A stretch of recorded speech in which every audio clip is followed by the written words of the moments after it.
కొరతతో బంకుల మూసివేతపై సీఎం చంద్రబాబు సమీక్ష నిర్వహించారు.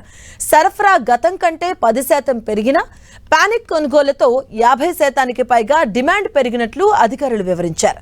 అటు రాష్ట్ర వ్యాప్తంగా 4510 బంకులు ఉండగా 421 బంకులు మూతపడ్డాయని అధికారులు తెలిపారు. ఒక్కరోజే రాష్ట్ర వ్యాప్తంగా 10,345 కిలోలీటర్ల పెట్రోల్, 14,156 లీటర్ల డీజిల్ అమ్మకాలు జరిగినట్లుగా అధికారులు వివరించారు. సాధారణ అమ్మకం కంటే ఒక్కసారిగా 50% అమ్మకాలు పెరగడంతో బంకుల్లో నిల్వలు తగ్గిపోయాయని అధికారులు వివరించారు.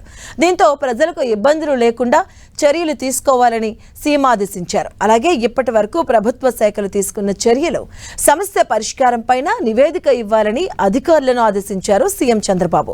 ఎట్టి పరిస్థితుల్లోనూ ఇవాళ్టి నుంచి ఏపీలో పెట్రోల్ బంకుల దగ్గర నో స్టాక్ బోర్డులు కనిపించకుండా చర్యలు తీసుకోవాలని, తగినంత స్టాక్ అందుబాటులో ఉంచాలని అధికారులను ఆదేశించారు సీఎం.